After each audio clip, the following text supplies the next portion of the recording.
You saw the title, you know what we're doing here. Ancients.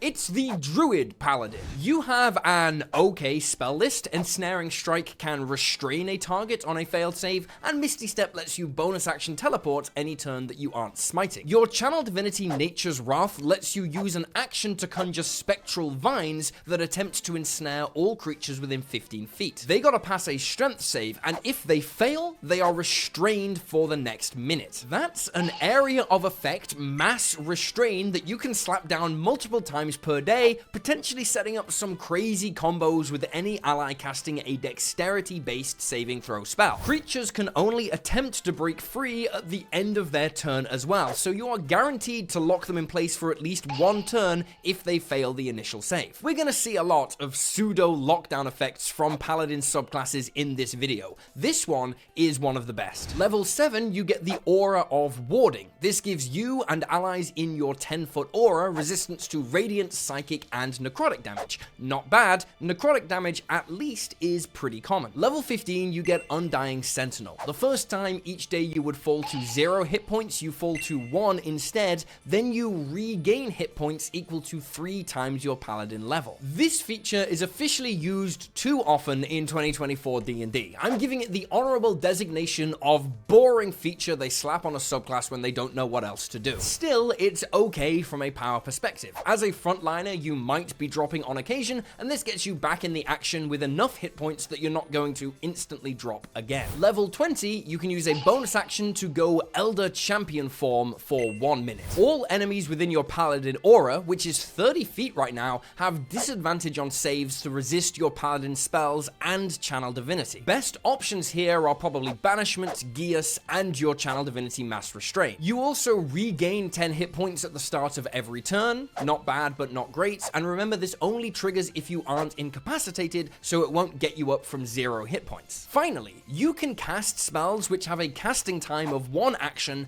as a bonus action. This is almost broken. That is a bonus action Banishment, Conjure Celestial, or Destructive Wave before you do your main attack. The only issue here is that entering this form costs a bonus action, so you're not going to be casting on your first turn, and then it eats up your bonus action, so you will never be Divine Smiting. That is okay, this is better than Divine Smiting, but there is an opportunity cost at play. This would be literally broken on almost any other caster. On a Paladin, it's just extremely good. Paladins have some crazy good subclasses, and Ancients aren't quite at the top of the totem pole, but that Channel Divinity is good, and the flavor is awesome. High B tier. Conquest. We're 2 Paladin subclasses deep and already at fascist colonialism. Conquest Paladins get a great spell list. Armor of Agathis, Hold Person, Command, Spiritual Weapon, Dominate Person, and Cloud Kill, all great, especially if you keep your save DC high with good charisma investment. You can also drop a Channel Divinity as an action to force all creatures within 30 feet of you to make a wisdom save, and if they fail, they're frightened of you for 1 minute. They can also repeat the save at the end of each of their turns, which makes this kind of similar to the Ancients Druid, except that one locks them in place, while the Frightened condition just means they can't move towards you. This one has a bigger reach. Both of them give enemies disadvantage on attack rolls, but only the Ancients gives you and your allies advantage on attack rolls against them. Also, a lot of high-level enemies are immune to the Frightened condition. This is fine, but I do think the Ancients Paladin Channel Divinity is better. You can also expend a use of your Channel Divinity to give one attack you make a +10 to the attack roll.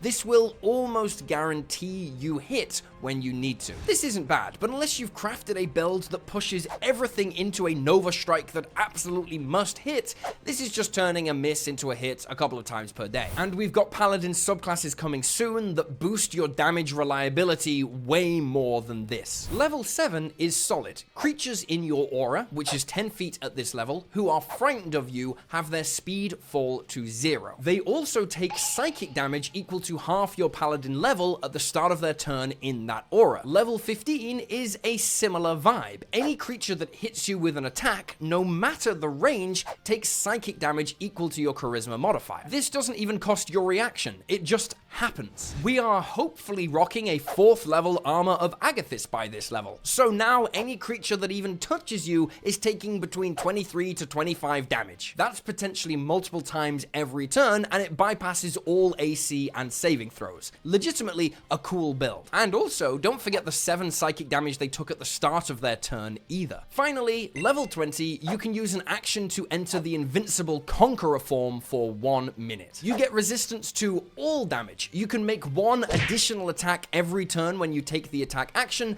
and your attacks score a critical hit on a 19 or a 20. That's fantastic. It's very simple, but it's possibly the best Paladin capstone in the game. Your blanket damage resistance effectively doubles your HP, you'll get more value out of your Armor of Agathys, and you will tank harder to strike back more often with your level 15 feature. Comparisons between Conquest and Ancients Paladins are very fair. They have similar channel divinities, with Ancients being a little stronger, but Conquests get the much better spell list. They both have incredible capstones, but I do rate late game features a little lower than early game features, just because like 1 in 100 games actually make it to level 20. Conquest Paladin are another solid B tier. Hey dude, are you ready to play?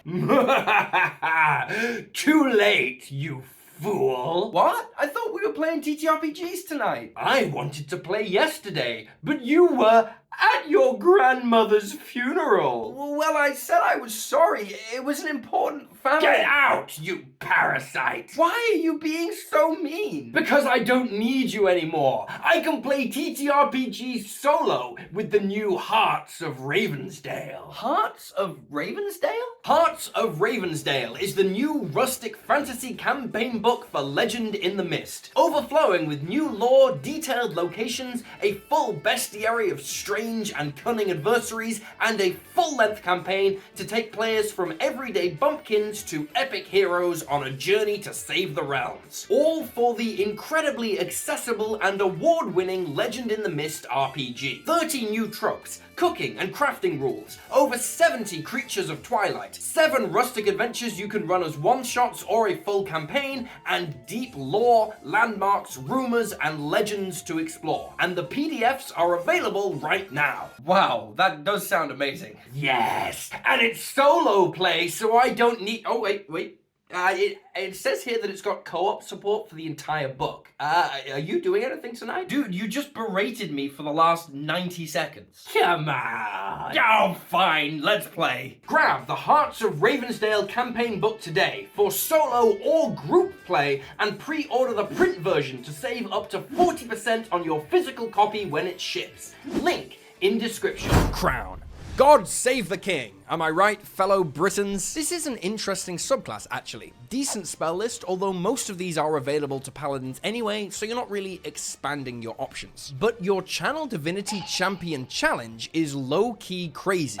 30-foot radius, you use a bonus action, and every creature of your choice within that area who fails a saving throw cannot move more than 30 feet away from you. It's almost literally the opposite of the Conquest Paladin's fear effect, but way better, because creatures don't get to repeat their saving throw at the end of each turn. There is no duration on this feature. As long as you aren't incapacitated and never die, those creatures can literally never move more than 30 feet away from you. It's hard to summarize in a cute little combo just how powerful this is, but imagine that you're a flying species hovering just out of reach of a rabble of melee attackers. All of a sudden, none of them can touch you, and none of them can move away from you to attack your allies. It's literally checkmate. The point here is that an infinite lockdown effect that does not give enemies a repeated saving throw is always going to be abusable. You can also use your Channel Divinity to turn the tide. Bonus action, creatures of your choice regain hit points equal to 1d6 plus your charisma modifier. They have to have half hit points or less to gain the benefit. It's mid, honestly, save this only for emergencies. Level 7, you get Divine Allegiance. Whenever a creature within 5 feet of you takes damage, you can use your reaction to take that damage instead. This is one of the most effective tanking options in the game on paper. It doesn't matter if they take damage from a critical hit or a failed saving throw. If you're standing beside them, they take nothing. It does require you to be literally standing next to them, however, which is a big ask, because you're going to want to be up close with enemies at the front of combat,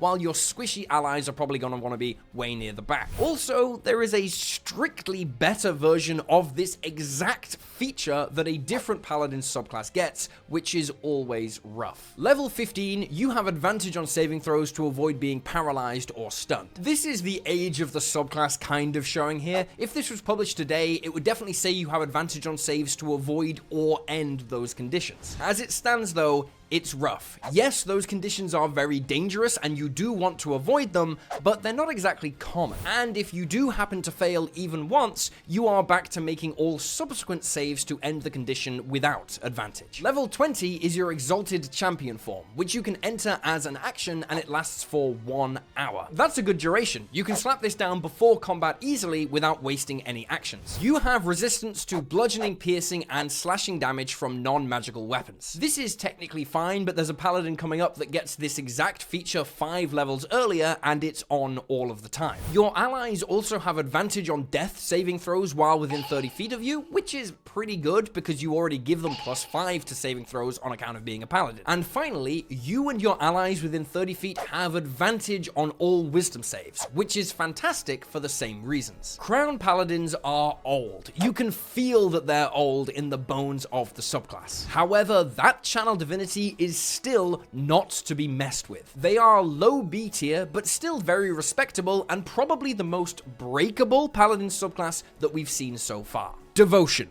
Welcome to the big leagues. Spell list is okay. Nothing ridiculous, but that's fine. The ridiculous part is your channel divinity. It lasts for 10 minutes. You can activate it anytime you make an attack, and it gives you a bonus to all attack rolls equal to your charisma modifier. Do you remember the Conquest Paladin, which burned a channel divinity for +10 on 1 attack? Well, this is very swiftly going to be a +5 on all attacks, and your weapon even glows for flavor's sake. You can even change the damage type you deal with your weapon to radiant damage to bypass resistances. This is absolutely in the top tier of channel divinity options paladins get, and it's the one that pairs best with a level in Warlock, grabbing you Hexblade or Pact of the Blade to attack based off your charisma. That in turn buffs all of your spells because you can focus on charisma, not strength, as your primary stats, which in turn buffs your hit points because you can buff constitution as your secondary stat. Level 7, your aura protects you and your allies from the charmed condition.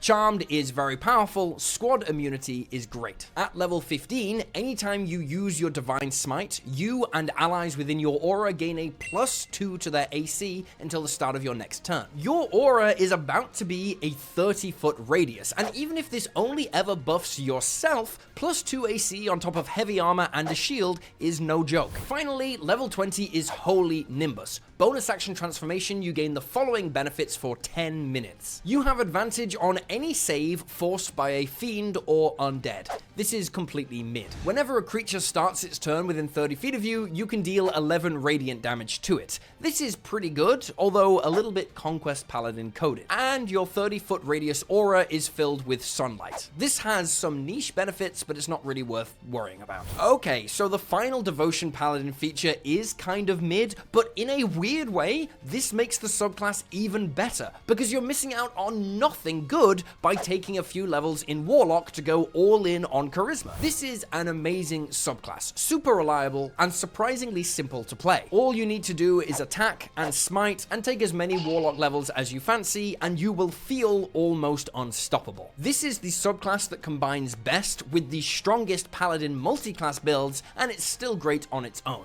This is S tier. Glory. So every single 2024 Paladin gets only one use for their child divinity. Glory is the only exception, doing that old school thing of getting 2. The first one lets you drop a bonus action to give yourself advantage on all athletics and acrobatics checks and add +10 to your long and high jumps for 1 hour. This one didn't need to cost a channel divinity. This could have been a flat bonus to the subclass that was always on, and it would still be completely average. And then Glory Paladins wouldn't break the symmetry with every other 2024 Paladin subclass. Your other channel divinity is Inspiring Inspiring Smite, letting you distribute 2d8 plus your paladin level temporary hit points among creatures of your choice within 30 feet of yourself when you use your Divine Smite. This is fine. It's not a bad amount of temporary hit points if you hog it all for yourself, but even with both of these Channel Divinity options, you are still lower in power than the other paladin options at this level. Your spell list is fine. Haste is a high impact spell, although it is going to suck when you drop concentration on it. Your level 7 feature gives you a 10-foot bonus to your movement speed and does the same for any allies that start their turn inside your aura. It's very flavorful, I guess, but it's really not much in comparison with getting 3 damage resistances or dealing extra damage or getting some condition immunities like other paladins do. Level 15 is your first actually great feature. Whenever you or an ally within 10 feet is hit by an attack, you can use a reaction to give them a bonus to their AC equal to your charisma modifier. That's kind of like a shield spell that you can use on your allies, and even better, if the attack then misses, you can use a reaction to make a weapon attack against the attacker as long as they're within range. Very respectable feature. Although other paladins can do similar things, this is the only option that boosts your allies' AC. Level 20 is your Living Legend transformation. Bonus action to enter, and it lasts for 10 minutes. You have advantage on all charisma checks. This is a feature you can get at level 0 with the new changeling, not worthy of a level 20 capstone. You can also re-roll any failed saving throw as a reaction. This is good, but nothing crazy. Finally, once on each of your turns when you miss an attack roll, you can cause it to hit instead. That last one is good, but it's still only good, not great. I'd rather have the +5 on all attacks or have advantage on all attacks from either Devotion or Vengeance Paladins than get this at level 20. Remember, they get their features that buff your attacks at level 3. I've actually come down on Glory Paladins quite a lot since they were released. I think I overvalue movement speed and the haste spell in this game. Accounting for my biases, there's not really much here. It's unique, at least, but with changes to how grapples work in D&D, your advantage on athletics and acrobatics checks is almost a useless feature. It can go at the top of C tier. There are definitely things you can do with a Glory Paladin, but it's extremely niche, and it gets worse with every new powerful Paladin subclass they release. Noble Genies. Speaking of powerful new subclasses, let's talk Noble Genies. New kids on the block, the Genie Paladin has a Channel Divinity you can expend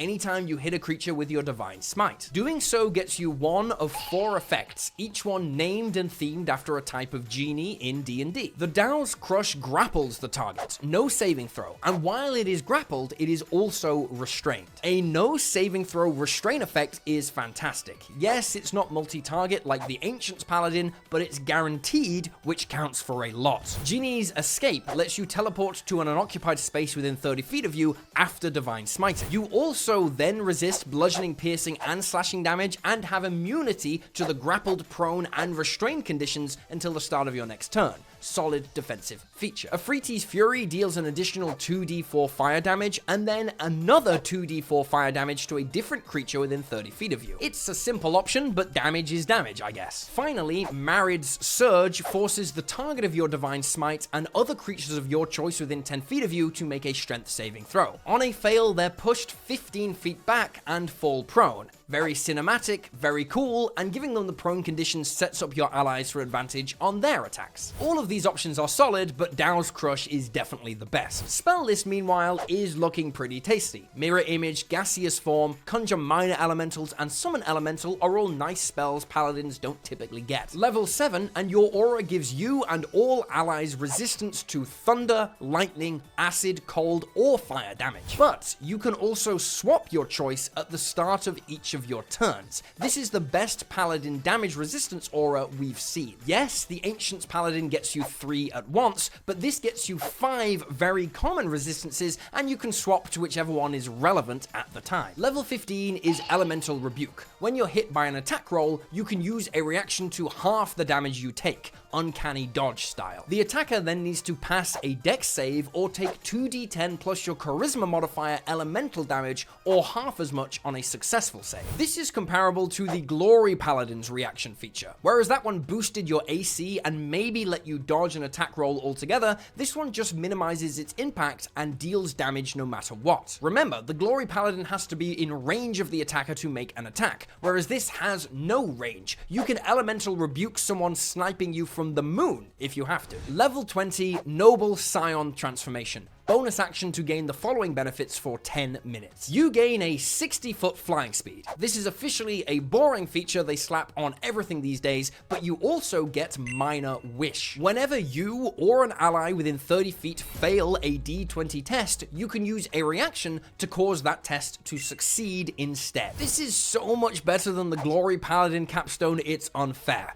That one let you automatically hit on any one attack. This lets you auto-succeed on anything and applies to your allies as well. I've tried to not give the game away and likely failed, but these guys are S tier. That automatic grapple and restrain that an enemy has to use their entire action just to attempt to escape from at only level 3 is crazy. It's borderline broken, actually. Oathbreaker. Speaking of breaking things, this one is a classic. Anytime you break your Paladin Oath to pursue dark power, you can sacrifice all your Paladin features from your old subclass and become an Oathbreaker. Spell list is okay. Hellish Rebuke for some reaction damage, Confusion for a nasty AoE, Dominate Person is solid. You get 2 Channel Divinity options, with the fancy one being Control Undead. As an action, you target one undead creature within 30 feet of you, and if it fails a Wisdom saving throw, it has to obey your every command for the next 24 hours. The only restriction is the undead has to be a CR equal to or lower than your paladin level. This is weird to evaluate because in theory, it's completely insane. A 24-hour long non-concentration dominate person effect but for undead would be like a 7th level spell minimum. You can theoretically control Draco Liches with this, but if you don't bump into many undead, then it's useless. Treat your DM right, and this might be literally game-breaking for you. Your other Channel Divinity is Dreadful Aspect. As an action, creatures within 30 feet of you need to make a Wisdom saving throw, and on a fail, they are frightened of you for 1 minute. If it ends its turn more than 30 feet away from you, it can repeat its save,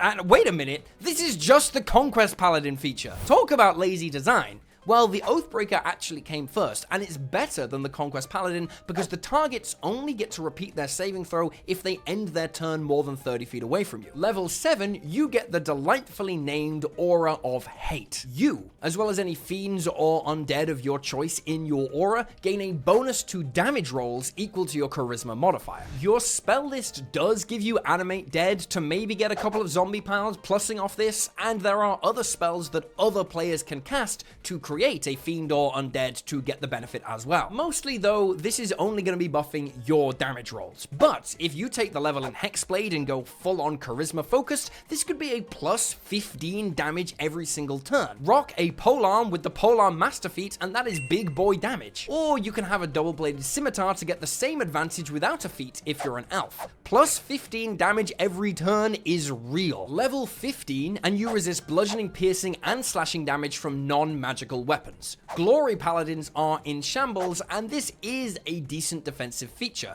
Very few creatures in the monster manual actually have magic weapons. Level 20, you get Dreadlord. As an action, you can surround yourself in a 30-foot aura of gloom. Whenever a creature frightened of you starts its turn in that aura, they take 4d10 psychic damage at the start of their turn, which is more than double the damage the Conquest Paladin is throwing out. And you and your allies become draped in shadow, giving all incoming attack rolls against the entire squad disadvantage if the attacker relies on sight, which 99% of them do. Finally, you can use your bonus action every turn to command the shadows to attack one creature within 30 feet. You make a melee spell attack against that target, dealing 3d10 plus your charisma modifier on a hit. That is a great selection of features, all wrapped up in probably the most flavorful paladin subclass. The Oathbreaker really makes the Conquest Paladin look bad, who ripped off his homework and still got a worse grade. This is A tier.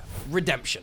This is the Nice Guy Paladin, and you get a pretty nice spell list. You're the only paladin able to cast Wall of Force naturally, which is amazing, and Hypnotic Pattern is just a broken spell. Your Emissary of Peace Channel Divinity is a roleplay one, giving you a +5 bonus to charisma checks for 10 minutes. Nice little buff to have in your back pocket. Your main feature is Rebuke the Violent. As a reaction, when a creature within 30 feet of you hits someone with an attack roll, you can force them to make a wisdom saving throw. On a fail, it takes radiant damage equal to the damage it just dealt, and half as much on a success. This is quietly one of the best taunt effects in the game, because no one's going to want to attack anyone other than you. The threat of this alone is well worth a Channel Divinity. It also naturally scales as you level up and face more powerful enemies who deal more damage for you to reflect back. It's just a shame that the very late game enemies usually deal their biggest damage on failed saving throws, like Dragonfire. Level 7, and your aura lets you use a reaction to magically take the damage another creature within your aura would have taken,